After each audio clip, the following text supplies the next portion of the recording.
പ്രിയമുള്ള സഹോദരങ്ങളെ, ഇന്ന് എല്ലാ നിയന്ത്രണങ്ങളും വിട്ട് തെരുവിൽ അലയുന്ന പെൺകൊടികളുടെ കഥകൾ നമ്മുടെ പെങ്ങളോ നമ്മുടെ ഭാര്യയോ നമ്മുടെ ഉമ്മയോ നമ്മുടെ മകളോ നാളെ വന്നിട്ട് എനിക്കൊരു ആക്റ്റീവ് വേണം, എനിക്കും ഒന്ന് സ്വന്തമായി വാഹനം ഓടിച്ചു പോകാനാണ് എന്ന മോഹം പറയുന്നിടത്തേക്ക് എത്തുന്ന കാലമാണ്.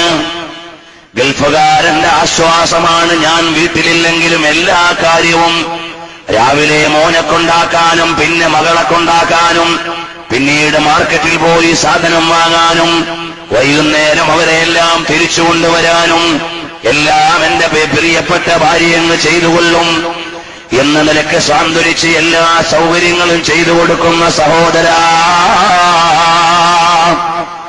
ഇന്ന് നമ്മുടെ കേരളത്തിൽ നോക്കിയാൽ ദിനാനുദിനം വർദ്ധിച്ചു വരികയാണ്.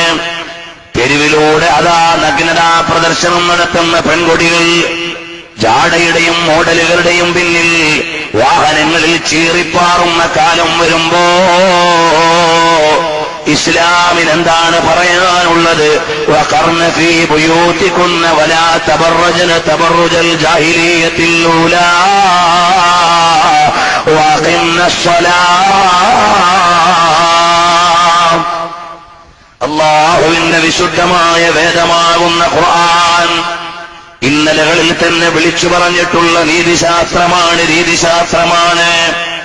കഅബാലയത്തിന്റെ മുന്നിലൂടെയും അതുപോലെ മക്കായിലെ തെരുവോരങ്ങളിലൂടെയും വേണ്ട പോലെ നഗ്നതകൾ മറയ്ക്കാതെ പെൺകൊടികൾ ആറാടും 6-ാം നൂറ്റാണ്ട്. ആ ജനതയെ തുണിയുടുപ്പിച്ച മതമാണ് ഇസ്ലാം. ഉരിഞ്ഞാടിയിലുന്ന ഒരു ജനതയ്ക്ക് വസ്ത്രത്തിന്റെ സംസ്കാരം പഠിപ്പിച്ച മതമാണ് ഇസ്ലാം. കള്ളിന്റെ ആറുകളിൽ കിടക്കണമെന്ന് കൊതിയെഴുതി വച്ചിരുന്ന ഒരു ജനതയെ മദ്യമുക്തമായ രാജ്യങ്ങൾ തീർത്ത മതമാണ് ഇസ്ലാം. അരുതായ്മയുടെ ആലയങ്ങളിൽ നിവേദ്യം പോലെ ഒരുമിച്ചുകൂടിയ ഒരു ജനതയെ ആശാസ്യമായ നീതിശാസ്ത്രങ്ങളിലേക്ക് കൊണ്ടുവന്ന മതമാണ് ഇസ്ലാം. ആ ഖുർആൻ പറയുകയാണ്, പെൺകൊടികളെ 6-ാം നൂറ്റാണ്ടിലെ ജാഹിലിയ്യ കാലഘട്ടത്തിലെ പെണ്ണുങ്ങള് തുണി ഉടുത്തും ഉടുക്കാതെയും പകുതി ഉടുത്തും ഒരിഞ്ഞുമെല്ലാം തെരുവിലൂടെ അലഞ്ഞതുപോലെ അലയാൻ പാടില്ല എന്ന് പറയുമ്പോ ഇന്ന് 2 വീലറിലൂടെ തെരുവലയുന്ന പെൺകുടികൾക്ക് ബാധകമാണ് ഈ ആയത്ത്. എന്റെ പ്രിയമുള്ള പെങ്ങളെ, ഇന്നലകളിൽ ഈമാനികമായി ജീവിച്ച മഹതികൾ സ്വർഗീയ ആരാമത്തിലേക്ക് അവര് വിരാജിക്കാൻ പോയവരാ. ഇസ്ലാമിന്റെ ഭാഷയിൽ നിങ്ങൾ രാജ്ഞികളാ.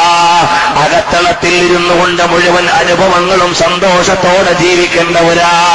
നിങ്ങളുടെ കൈവെള്ളയിലേക്ക് ആവശ്യമുള്ളതും മുഴുവനും എത്തിച്ചു തരാൻ ഭർത്താവിനെ ചുമതലപ്പെടുത്തിയ മതത്തിന്റെ നേതാവാണ് മുഹമ്മദുർ റസൂലുള്ളാഹ് സല്ലല്ലാഹു അലൈഹി വസല്ലം. ആ ഹബീബിന്റെ മതത്തിന്റെ മൂല്യങ്ങൾ വലിച്ചെറിഞ്ഞ് എന്റെ മകളുടെ സംസ്കാരം, എന്റെ മകളും എന്റെ ഭാര്യയും ജീവിക്കേണ്ട സംസ്കാരം ഈമാനികമാകണമെന്ന് കണിശതയില്ലാത്ത ജനതയാണ് ഇവിടെ ജീവിക്കുന്നത്. എന്റെ പ്രിയമുള്ള യുവാക്കളെ, അതുകൊണ്ട് വരൂ ഇലൽ ഈമാനി ബില്ലാഹ്. നമ്മുടെ കയ്യിലേക്ക് ഇസ്ലാം തരുമ്പോൾ ഇന്നലകളിൽ ജീവിച്ച മഹാന്മാരനുഭവിച്ച യാതന എത്രയാണ്. അബ്ദുല്ലാഹി ഇബ്നു അതീഖ് റളിയല്ലാഹു അൻഹു പോവുകയാണ്. ഹബീബായ സല്ലല്ലാഹു അലൈഹി വസല്ലം തങ്ങളുടെ മതത്തെ അവഹേളിക്കുന്ന ഒരുപാട് കിങ്കരന്മാരെ വേണ്ടതുപോലെ നിയന്ത്രിച്ച മഹാന്മാരാണ്.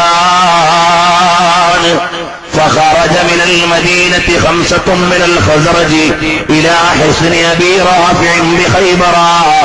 ഹബീബായ സല്ലല്ലാഹു അലൈഹി വസല്ലം തങ്ങളെ, അല്ലാഹുവിന്റെ ഹബീബ് സല്ലല്ലാഹു അലൈഹി വസല്ലം തങ്ങളെ ആക്ഷേപിക്കുന്ന ആളുകളുണ്ട്. അവരെ മുഴുവനും ഒന്ന് പിടിച്ചു കെട്ടാൻ, അവരുടെ നേതാവായ അബൂ റാഫിനെ ഒന്ന് പിടിക്കാൻ മഹാനായ അബ്ദുല്ലാഹി ഇബ്നു അതീഖ് റളിയല്ലാഹു അൻഹു 5 സംഘമായി പുറപ്പെടുകയാണ്.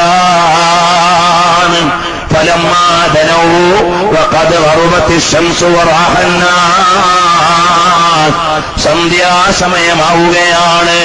അദ്ദേഹത്തിന്റെ വലിയ കോട്ടയുടെ മുമ്പിലേക്ക് ചെല്ലുകയാണ്. അബൂ റാഫി എന്ന് പറയുന്ന ഇസ്ലാമിക വിരോധിയുടെ സാമൂഹിക ശത്രുവിന്റെ മുമ്പിലേക്ക് ചെല്ലുകയാണ്.